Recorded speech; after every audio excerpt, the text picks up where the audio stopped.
lights are bright, but not blinding, and a fire crackles in a stone fireplace toward the back of the room, giving off a very distinctive smell, which reminds you that it is winter. You are here for a rum tasting and have brought a bottle of dark rum with you to add to the list of what is to be sampled this evening. The invitation asks you to arrive just before 7 p.m. to get yourself settled in and comfortable as the grandfather clock strikes its final call for the hour. Your host, Justin, makes his way to the front of the room to greet you all and prepare you for the evening's festivities. Welcome to the Rum Club. Please welcome Justin Bordessa.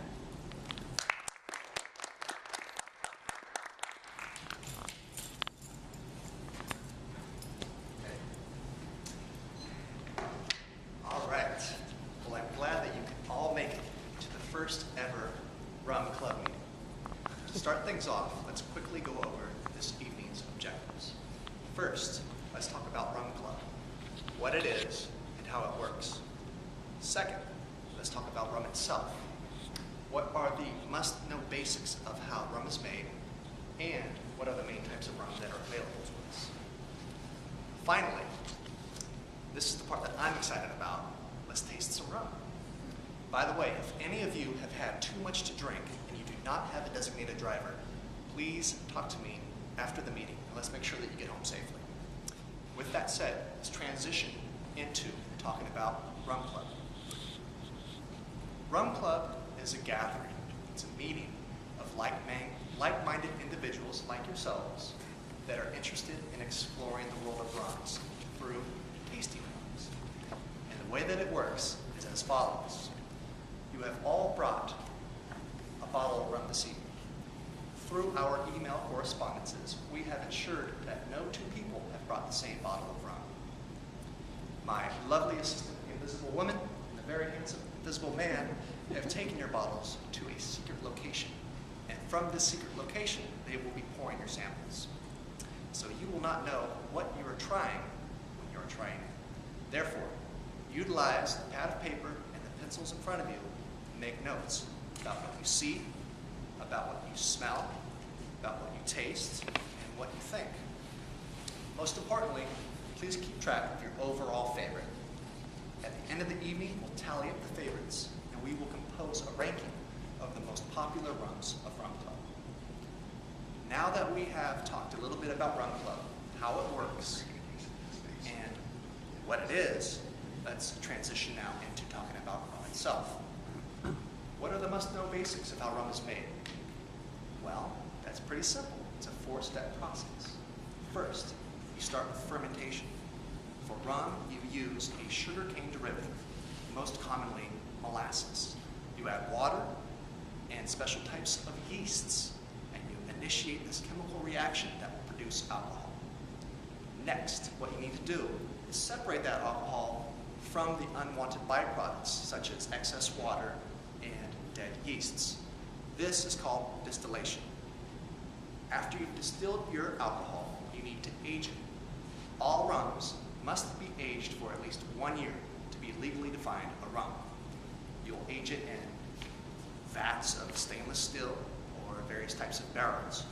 Most commonly, you'll be using old oak bourbon barrels. The fourth step is bottling.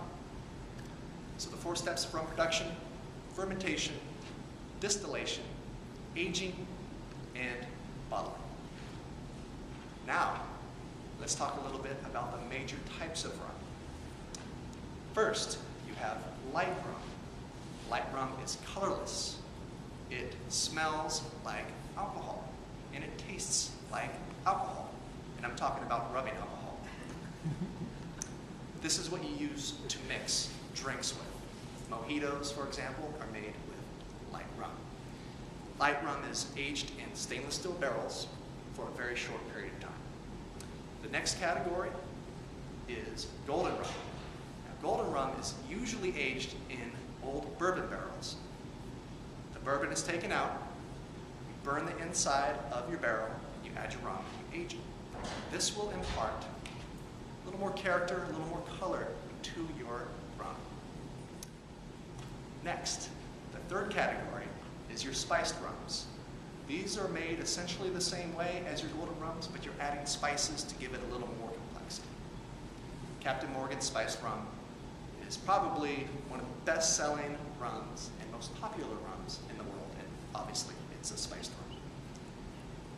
The final rum, which is my favorite, and what we are doing here tonight is tasting this final rum, dark rums.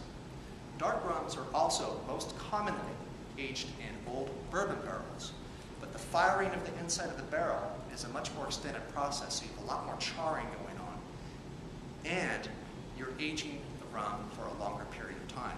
So you will impart more dark qualities, more complex nuances. Now you're talking about a rum that is not a mixing rum. This is a sipping rum.